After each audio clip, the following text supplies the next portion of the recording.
Remember, all I'm offering is the truth. Dr. Robert Hieronymus, in his book, Founding Fathers, Secret Societies, says that the Great Seal was given to Thomas Jefferson by a mysterious cloaked figure.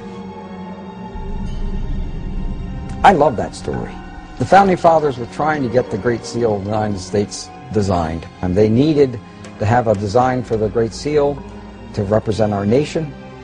And Jefferson went outside in the night, and up came a person, an individual, who was wearing a cloak, who couldn't totally see, and he had in his hands the Great Seal of the United States. And he basically said, or this being said, you know, you're struggling over the symbol for our nation?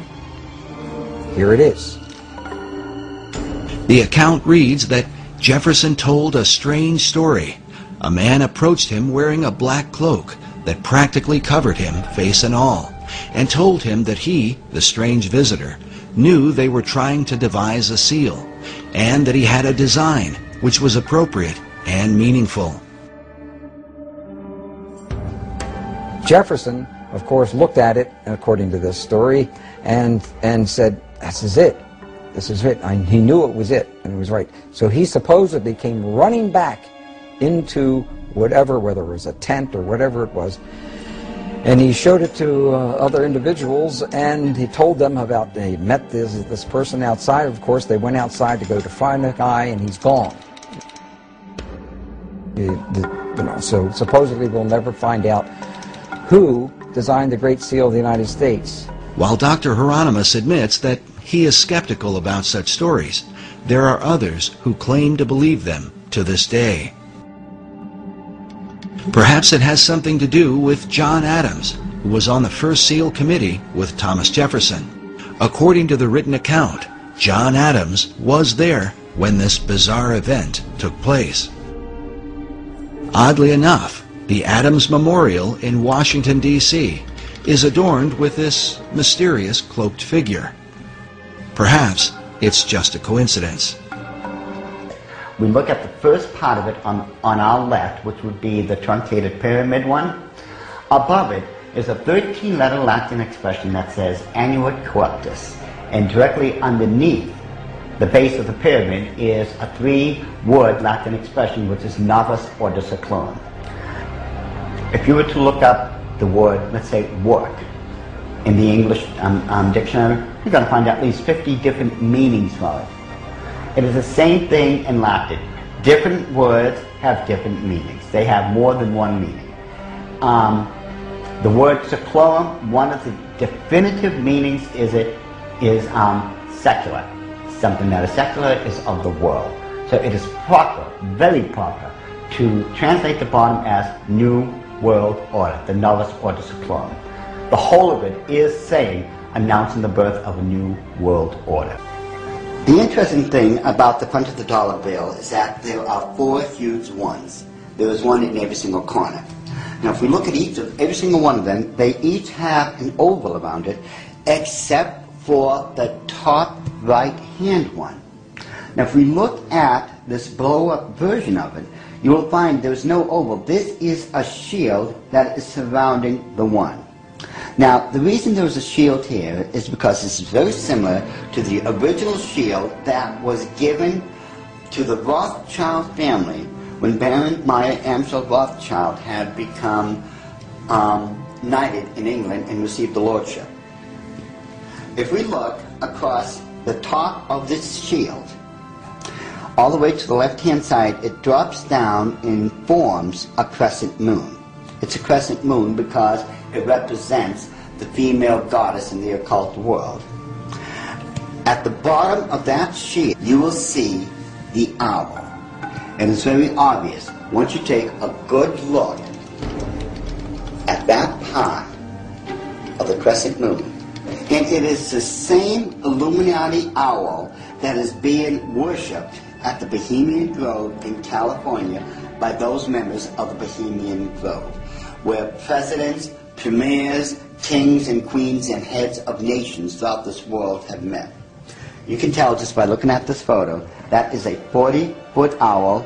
It is made out of oak, and that the worshippers are surrounding that fire pit around that altar, which is easily reflected in the lake around them. This is definitely the owl of the Illuminati. The rituals performed at the Bohemian Grove are occult and idolatrous. One of them, called the cremation of care, is supposed to be a mock human sacrifice, though some suggest that real killings take place.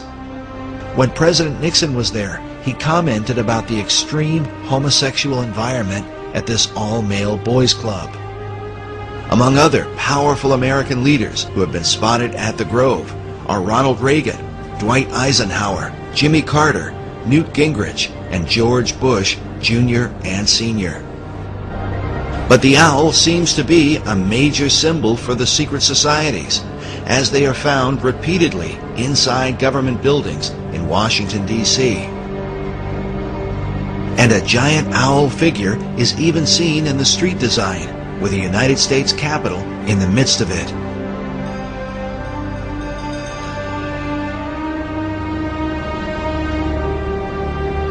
Now the Druids from the Gaelic means, Druid means men of oak. These people worshipped creation among other things, but their sacred symbol was the owl, because the ancient god of magic and of the hunt was Pallas Athena. Her bird was the owl, and that owl represented wisdom, and always has. Pallas Athena was also the goddess figure who was said to inspire Sir Francis Bacon. But now look at this owl seal at the Bohemian Grove, where it says, "Weaving spiders come not here."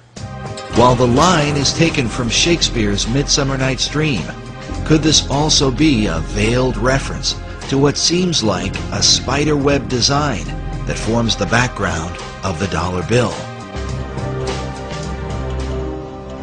Notice how it's very busy. Lot of intersection diagonally lines, you can't make out what's there.